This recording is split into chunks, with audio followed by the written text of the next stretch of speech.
अस्सलाम वालेकुम रहमतुल्लाहि व बरकातुहू। मैं सशा आपकी खिदमत में हाज़िर। उम्मीद है आप सब लोग खुशबाश होंगे।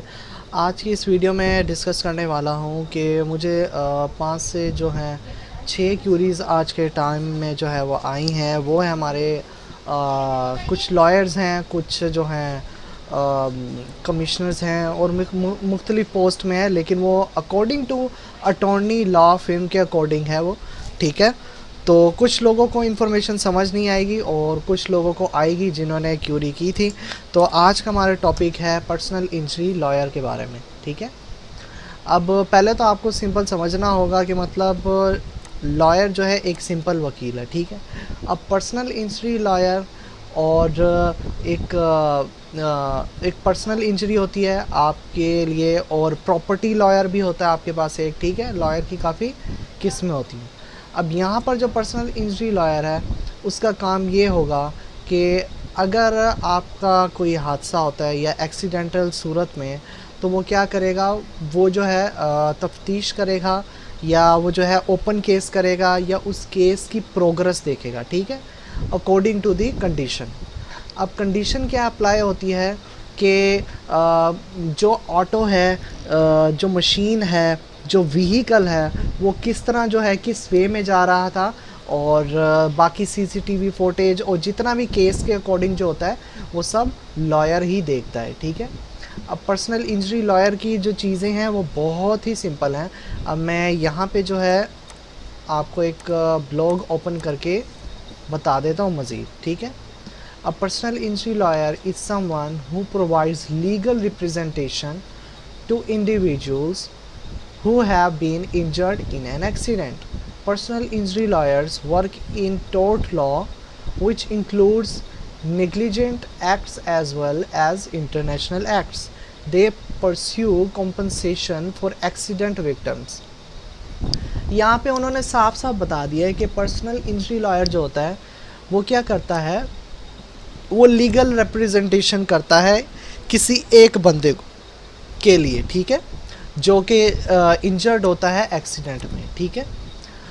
अब वो क्या करता है, वो लॉयर क्या करेगा, ऑफ कोर्स अपना जो क्लाइंट है, जो इंजर्ड क्लाइंट है, उसको जो है कवर करेगा, उसकी बेस पर जो है आगे अपना अथॉरिटी से कांटेक्ट करेगा, और जिसकी गलती है उसको ऑफ कोर्स उसके ख़िलाफ़ जो है केस ओपन किया जाएगा, ठीक है।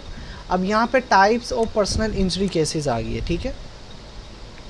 अब यहाँ पे जो है इसमें वो लिखा हुआ है, this type of injury includes automotive accident, जैसे मैंने व्हीकल्स का कहा था, इंक्लूडिंग मोटरसाइकिल एक्सीडेंट्स या ट्रक एक्सीडेंट्स, ठीक है।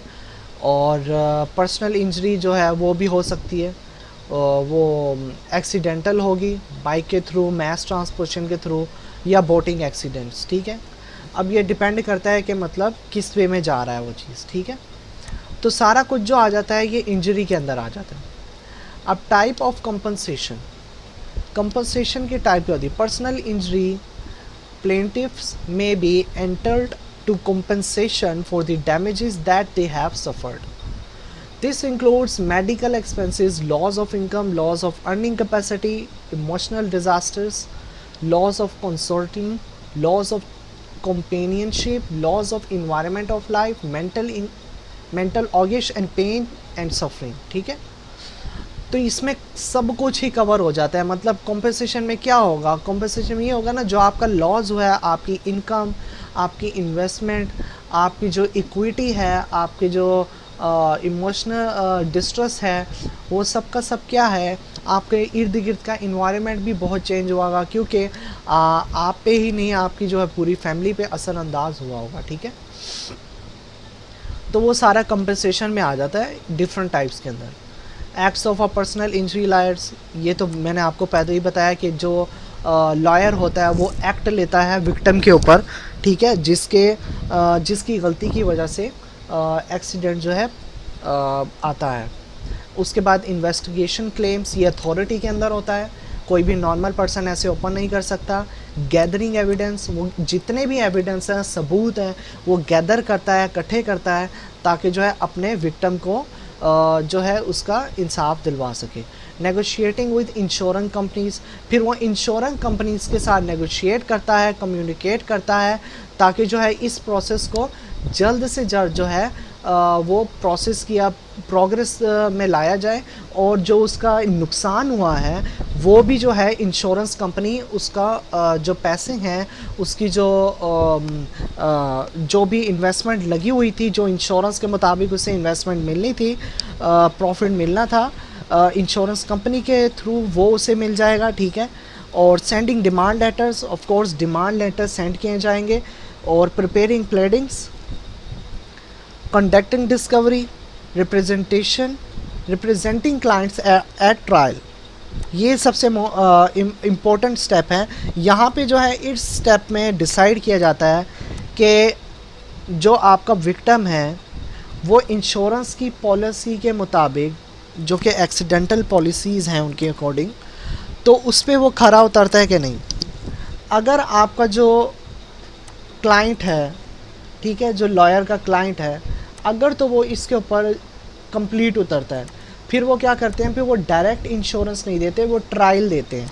लाइक 7 डेज़ का या 10 डेज़ का ट्रायल होता है, जिसके अंदर जो है इंश्योरेंस कंपनी जस्ट डॉक्यूमेंटेशन वगैरह कंप्लीट करती है, ठीक है, जो कि सारे जो है डॉक्यूमेंटेशन लिए जाते हैं, लॉयर जो उन्हें प्रोवाइड करता है इंश्योरेंस कंपनी को, वो सब के सब ट्रायल में आ जाते हैं। उसके बाद ट्रायल के अंदर क्या होता है, वो जो इंश्योरेंस कंपनी है वो इसे रीड आउट करती है और देखती है क्या वो पर्सन, क्या वो विक्टिम जो कि इंजर्ड हुआ है एक्सीडेंटल, तो उस पर जो है हम इंश्योरेंस की जो है जो इंश्योरेंस के पैसे हैं वो क्या हम उसे प्रोवाइड कर सकते हैं इन कंडीशंस की बेस पे। अगर वो कंडीशंस की बेस पे पूरा उतरता है तो उसके जो है बैंक अकाउंट में ट्रांसफ़र कर दिया जाता है, ठीक है। और लास्ट स्टेप में आता है contact a lawyer for assistance, ठीक है। जब ट्रायल आपका अप्रूव्ड हो जाता है उसके बाद वो क्या करते हैं, वो आपके लॉयर को, आपके जो लॉयर होता है जिसने सब डॉक्यूमेंट्स वगैरह जमा करवाए होते हैं, वो आपके लॉयर को जो है कांटेक्ट करता है असिस्टेंट के लिए। मतलब ऐसा है कि आपके लॉयर को कांटेक्ट करेगा फर्दर प्रोसेस के लिए, ठीक है। मतलब कि किस जगह पे जो है आपके जो है पैसे पहुंचाने हैं, और बैंक अकाउंट्स वगैरह जितने भी हैंडलिंग होंगे वो अंडर दी हैंड होंगे लॉयर के, ठीक है। तो ये सारा प्रोसेस जो है एक बहुत ही स्मूथ प्रोसेस है, तो इसमें जो है कोई ज़्यादा डिफरेंस नहीं है। एक लॉयर है, लॉयर की जो है डिफरेंट टाइप्स होती हैं, कोई पर्सनल इंजरी लॉयर है, कोई पर्सनल लॉयर भी है, ठीक है। पर्सनल इंजरी लॉयर और पर्सनल लॉयर दोनों में फ़र्क होता है, ठीक है। और एक जो होता है वो है प्रॉपर्टी लॉयर, ठीक है। और इसके अलावा और भी अटॉर्नी लॉयर भी होता है, और मॉर्टगेज लॉयर भी होता है, और भी कई सारे लॉयर होते हैं डिफरेंट टाइप्स की, ठीक है। तो उम्मीद है आपको समझ आ गई होगी। अगर समझ आ गई है तो कमेंट सेक्शन में अपने ख़यालात का इज़हार करें। कोई सवाल पूछना है आपने, कोई टॉपिक बताना है तो आप वो भी बता सकते हैं। मैं जल्द से जल्द कोशिश करूँगा कि उसके ऊपर वीडियो बना दूँ। दुआ में याद रखिएगा। अल्लाह हाफिज़।